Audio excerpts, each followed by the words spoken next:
So hello there. Again मैंने 5 problems और try करे और आई गेस कुछ मैट्रिसेस से काफी क्वेश्चंस आए हुए थे, तो इन्हें ट्राई करते हैं।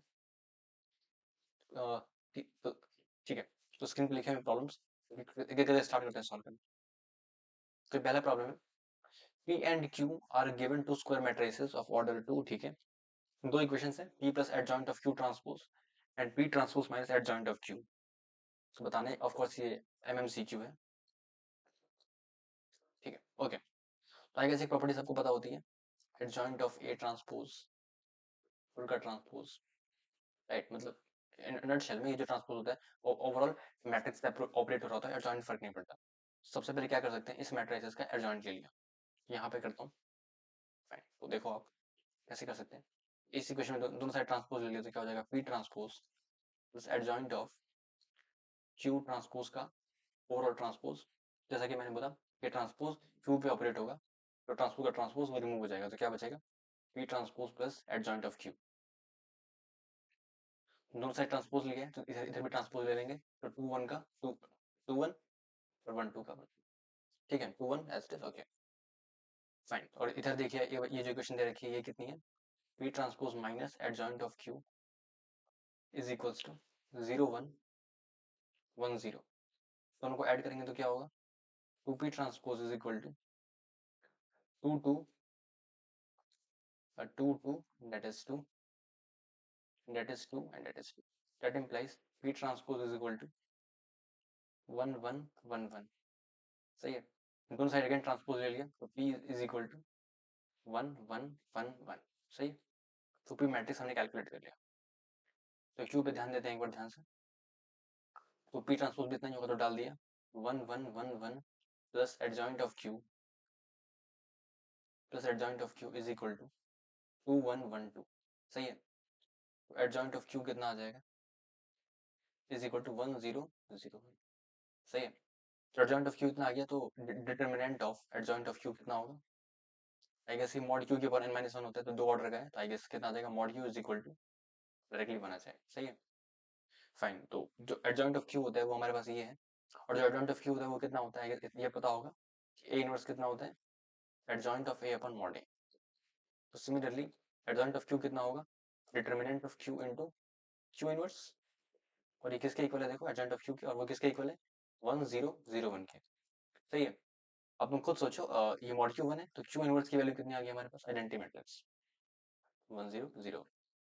तो क्यू इनवर्स अगर आई है हमारे पास, दोनों साइड क्यू से प्री मल्टीप्लाई कर लिया तो क्या हो जाएगा, क्यू क्यू इनवर्स आई हो जाएगा, और क्यू इंटू आई क्यू होगा, तो क्यू इज इक्वल टू क्या हो गया, आइडेंटिटी मैट्रिक्स। तो क्यू आइडेंटिटी मैट्रिक्स और पी ए मैट्रिक्स है, बढ़िया। तो Q plus Q square plus Q की पावर 5 डेट डेट डेट। तो ऑफ कोर्स ये सारे आई आई आई होंगे, तो ये कितना हो जाएगा, आई गेस ये 5 आई हो जाएगा। तो 5 आई का डिटरमिनेंट कितना होगा, आई गेस 5 आएगा, राइट, तुम खुद देख लो। तो 25 आएगा, 5 5 0 0 25 होगा, तो ऑफ कोर्स ये तो गलत है। ठीक है, ओके। तो Q is symmetric matrix, of course identity matrix है, तो ये तो हो गई। तुम खुद देख लो 1 0 0 1 का ट्रांसपोज जो होगा वो मैच कर जाएगा, तो ये तो सही है। अब अच्छा पी पे बात करनी है, तो पी जो देख लिया एक बार, पी कितना था हमारे पास, 1 1 1, चारों एलिमेंट 1 थे, 1 1 1 1, ये पी था, फाइन। तो ऑफकोर्स पी स्क्वायर कितना हो जाएगा, तुम खुद देख लो, 2, मैं दिखाई देता हूँ, इनफैक्ट इसको ऐसे कर लो, 1 1 1 1, दैट इज 2 आ रहा है, हर एलिमेंट 2 आ जाएगा, 2 2। ठीक है, पी क्यूब पे हम क्या करेंगे, इस वाले एलिमेंट पी क्यूब के लिए क्या करेंगे, इसको आई गेस हम फिर उससे कर देंगे, 1 से कर देंगे। ठीक है सर, 1 1 1 1, तो ये कितना हो जाएगा देखो, 2 एंड दैट इज फाइन। देख सकते हैं, 2 2 2 1 2 एंड दैट इज 4, राइट। ठीक है, तो अगेन ये 4 एंड अगेन ये 4, अगेन 4, बिल्कुल सिमेट्रिक है। और पी के पावर 4 में क्या करोगे आप, तो ये पी के power n equal to P बोल रहे हैं, तो ऑफ कोर्स गलत है, पी के पावर एन पी के इक्वल तो नहीं है, ये गलत है। पी के पावर 4 में क्या करोगे, 4 4 4 4 1 1 1 1। तो आगे समझ आ रहा है क्या हो रहा है, ये 2 की पावर 8 8 8 हो जाएगा। सही है, तो आगे से इतना समझ आ गया होगा कि हो क्या रहा है, और पी की पावर एन में क्या हो रहा है, अगर कहेंगे तो क्या कहेंगे, 2 की पावर एन माइनस 1 2 की पावर एन माइनस 1 2 की पावर एन माइनस 1 2 की power n minus 1। I guess इतना समझ आ गया होगा जो पैटर्न मैं दिखाना चाहता हूँ। सही है, अब सबको हमें ऐड करना है, आई गेस कहाँ से कहाँ तक, 5 तक ऐड करना है, ओके फाइन। तो सारे एलिमेंट ही बिल्कुल सेम है, तुम खुद देखो अगर, किसी भी एलिमेंट के सारे एलिमेंट सेम है, तुम खुद देख लो। अगर लेट्स से ये P1 P2 P3 P3 एक सेकंड, सॉरी सॉरी, मैं क्या बोल रहा था, हाँ, सारे एलिमेंट ये सेम है। जब मैं सबको ऐड कर दूंगा और इसके कुछ, अब ये सारे एलिमेंट इफेक्टिवली ऐड होंगे, सेम वैल्यूज बनेंगे। इधर भी इससे ये जैसे एक्स है तो ये भी एक्स होगा, ये भी एक्स होगा और ये भी एक्स होगा। लास्ट लास्ट में जो डिटरमिनेंट होगा x square minus x square कितना हो जाएगा, 0 हो जाएगा। That is correct. And I guess that's model level question कह सकते हैं इसको। ये देखो एक कॉम्प्रिहेंशन है, इसे इसे ट्राई करते हैं। और मैंने इसका काफी अच्छा तरीका, मतलब मैंने सॉल्व किया इस क्वेश्चन को, कि मैं चाहता नहीं था कि मैं बी मैट्रिक्स इनफेक्ट कैलकुलेट तक करूं, वरना आप खुद देखो कि कुछ लोग यहाँ पे ए को फिर ए इनवर्स से मल्टीप्लाई कर लेंगे, फिर मल्टीप्लाई करेंगे, फिर बी निकालेंगे, राइट। मैंने ऐसा नहीं करा। मैंने इस क्वेश्चन को काफी अच्छे तरीके से सॉल्व करा। चलो ठीक है, मैंने जैसे करा मैं उसको सिखाता हूँ आपको। ठीक है, स्टार्ट करते हैं।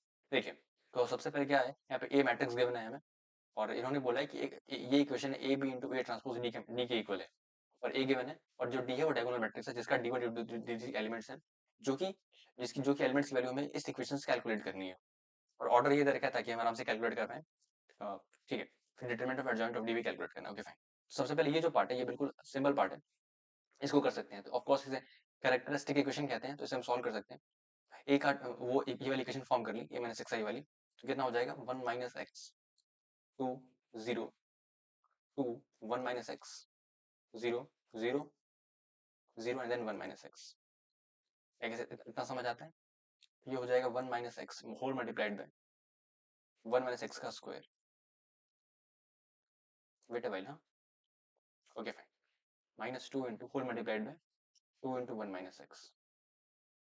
तो हम यहाँ से 1 माइनस एक्स को बाहर निकाल सकते हैं, तो क्या बचेगा 1 minus x whole multiplied by 1 minus x का square minus 4 is equal to 0। सही है। ओके, तो यहाँ से देखो, अगर मैंने 1 माइनस एक्स को ऐसे से छोड़ दिया, और क्या बचा x square minus 2x minus 3 is equal to 0। तो ये हो जाएगा x माइनस 3 एक्स प्लस 1, और ये हो जाएगा x माइनस 1 माइनस को उधर भेज दिया, तो x minus 1 into x minus 3 into x plus 1 is equal to 0।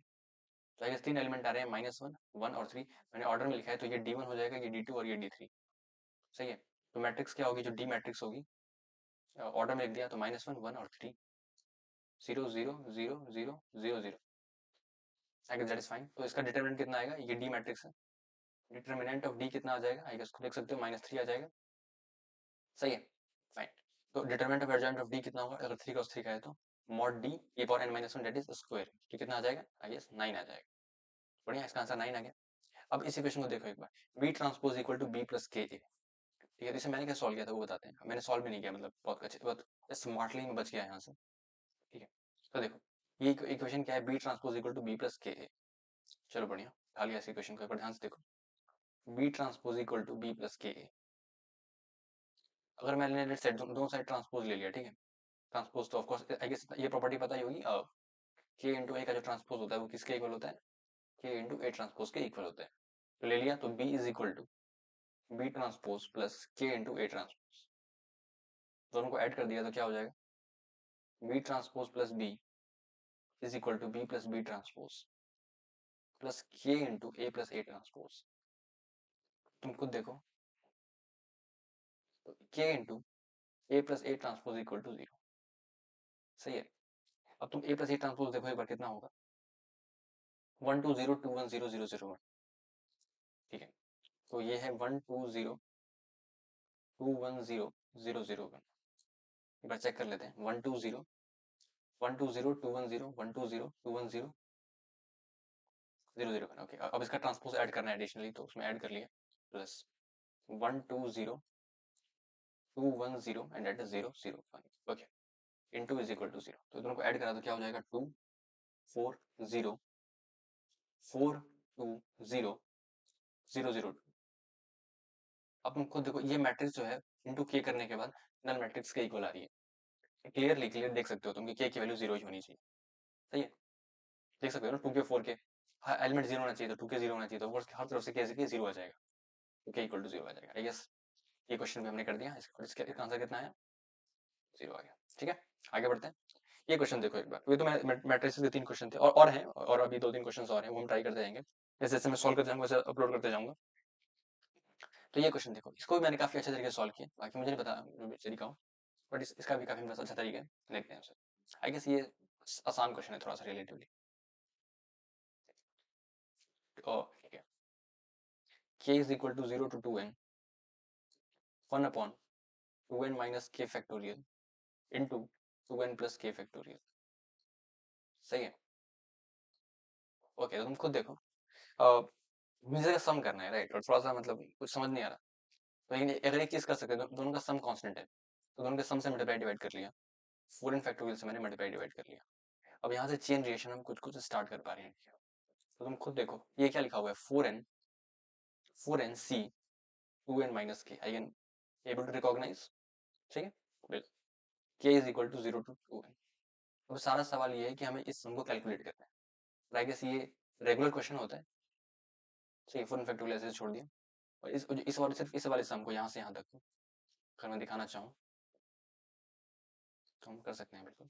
हाँ जी, तो सिर्फ यहाँ से यहाँ तक के सम को मैंने एक सेकंड के लिए s कॉल कर दिया। ठीक है, s कॉल कर दिया, तो s की वैल्यू कितनी है, k is equal to 0 to 2n।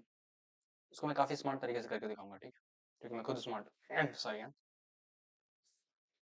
4nc 2n minus k। तो अगर मैंने इसमें एक बार वो लगा दिया जो किंग प्रॉपर्टी होती है राइट, तो कितना हो जाएगा, हम क्या करते हैं, a plus b minus r से रिप्लेस करते हैं लिमिटिंग वेरिएबल को, तो वही मैंने तरीका यूज करा। k is equal to 0 to 2n 4nc, इसको रिप्लेस कर दिया k को 0 प्लस 2n माइनस k से, 2n माइनस k। सही है, तो कितना हो जाएगा, s की वैल्यू कितनी आ गई यहाँ पे देखो एक बार, k is equal to 0 to 2n 4nck। सही है, तो 4nck, और अब मैंने क्या किया, अब इन दोनों को ऐड कर दिया, मुझे s निकालना है लास्ट में, 2s इज इक्वल टू, अगर तुम देखोगे तो ये यहाँ से इसका सम कैसे निकल रहा होगा, 4n से 0 से लेके 4n से 2n तक जा रहा होगा, तो 2s में मुझे करना क्या है, 4nc 0, मैं इसके सम को लिख रहा हूँ एक बार दोनों को ऐड करके, प्लस 4nc1 से लेके 4nc2n तक। सही है, और प्लस 4nc, इसका देखो यहाँ से यहाँ इसका कहाँ से स्टार्ट होगा, 2n से स्टार्ट होगा और 4n तक जाएगा, देखो एक सेकेंड। हाँ, 4nck, ओके, आई गेस मैंने सिमेट्रिक कर दिया, ओके थोड़ा सा फ्लो, एक सेकंड मुझे मैं बताता हूँ, इसमें दोनों सेम आ रही है, ओके कोई बात, ये गलती तो सबसे होती है। मैं क्या बोल रहा था, मैं ये नहीं बोल रहा था, मैं कुछ और बोल रहा था जी। बढ़िया, अगर हम यहाँ पे एक वो लगा लें जो एनसीआर वाली प्रॉपर्टी होती है वो लगा लें, इसको रिमूव कर दो यहाँ से, इसको ट्रैश मान लो, उससे काम नहीं होगा जो मैं बोल रहा था, कोई बात नहीं, उड़ा दिया। ओके, तो इसमें अगर मैं किंग लगाऊं तो क्या होगा, 4nc n C r equal to n C n minus r, कितना हो जाएगा 2n प्लस के, और ये भी एस के इक्वल होगा, यहाँ पे ऑफ कोर्स के इक्वल टू 0 से लेके 2n तक है। ठीक है, और ये भी एस के इक्वल है, अब दोनों को ऐड कर दिया, तो 2 इंटू एस इज इक्वल, ये देखो यही कहाँ से कहाँ तक जाएगा, 4nc 2n से लेके 4n से 0 तक, तो ये हो जाएगा 4nc 0 से लेके 4nc1 and so on so fourth 4nc2n तक, पहला वाला एस, ये इस वाले एस की बात कर रहा हूँ। ठीक है, और अगर इस वाले एस को अगर मैं ऐड करूँ साथ में, दोनों 2s कराए तो ये कहाँ से कहाँ तक जाएगा, 4n से 2n से स्टार्ट होगा, देखो कि 0 से स्टार्ट हो रहा है, कौन कहाँ तक जाएगा, 4nc 4n तक जाएगा। अब आप खुद देखो 4n से 2n 2 बार आ रहा है, उसके बाद 2n से 2n प्लस 1 के बाद ये कंटिन्यू कर ले रहा है, तो मैं इसको कह सकता हूँ 4nc 0 से लेके 4nc 4n तक मैंने कैप्चर कर लिया, और साथ ही साथ मैंने जो है 4n से 2n को बोला भाई तू 2 बार है, तू एक ही बार है ना। सही है, तो इसका सम कितना हो जाएगा, 2 into s is equal to ये यहाँ से तक सम याद होता होगा, 1 प्लस एक्स के पावर 4n का सारा सम का कोफिशिएंट 2 की पावर 4n हो जाएगा, 2 की power 4n plus 4nc2n divided by 2। सही है, ये s की वैल्यू आ गई हमारे पास, और हमें क्या करना है, आई गेस s को डिवाइड करना था कुछ वैल्यू से, s बाय 4n फैक्टोरियल हमारा आंसर है। ठीक है, तो s अपॉन 4n फैक्टोरियल जो है वो हमारा आंसर है, तो s की वैल्यू कितनी आ गई हमारे पास, हाँ जी 2 की power 4n plus 4nc2n upon 2 into 4n factorial. सही है, फाइन, तो 1/2 को बाहर कर दिया, 2 की power 4n by 4n factorial plus 4n factorial upon 2n factorial 2n factorial into 4n factorial. ठीक है, ये कैंसिल हो गया, क्या बचा हमारे पास, 1/2 इंटू 2 की power 4n by 4n factorial plus 1/2n factorial का स्क्वायर। आई गेस ये हमारा आंसर है। Let's check the answer. 2 की पावर 1/2 इंटू, पहले तो 1/2 होगा ऑफकोर्स, ये क्वेश्चन आ जाएगा। ठीक है, तो ये भी हमने कर दिया। और आई गेस ये बहुत ही आसान क्वेश्चन है। अगर कांस्टेंट डिवीजन ऐड करते, कांस्टेंट नंबर ऐड करते हैं तो स्टैंडर्ड डिवीजन चेंज, वो वेरिएंस चेंज नहीं होता, तो स्टैंडर्ड डिवीजन भी चेंज नहीं होगा ऑफकोर्स। और अगर a1 a2 से लेके an तक का जो वेरिएंस है वो सिग्मा स्क्वायर है, तो ka1 ka2 का जो होता है, ka1 ka2 अगर करते हैं तो k से मल्टीप्लाई करते हैं kan तक, तो उसका इसका होता है variance k square sigma square. सही है, तो उसका इसका वेरिएंस अगर लेंगे तो क्या होगा सिग्मा, और इसका सॉरी इसका स्टैंडर्ड डिवीजन लेंगे तो कितना होगा सिग्मा, इसका लेंगे तो कितना होगा k सिग्मा। तो उसका s है तो इसका कितना हो जाएगा, k मल्टीप्लाई हो जाएगा, जो एडिशनल नंबर जो हमें मल्टीप्लाई करें, ऐड का फर्क नहीं पड़ता, तो कितना आ जाएगा 2 इंटू एस आ जाएगा। ठीक है, आई गेस ये सबसे चिंदी क्वेश्चन था, और कर सकते थे आप पेपर में। और क्वेश्चन कंटिन्यू करते हैं जैसे जैसे होते जाते हैं, बढ़िया। Thank you.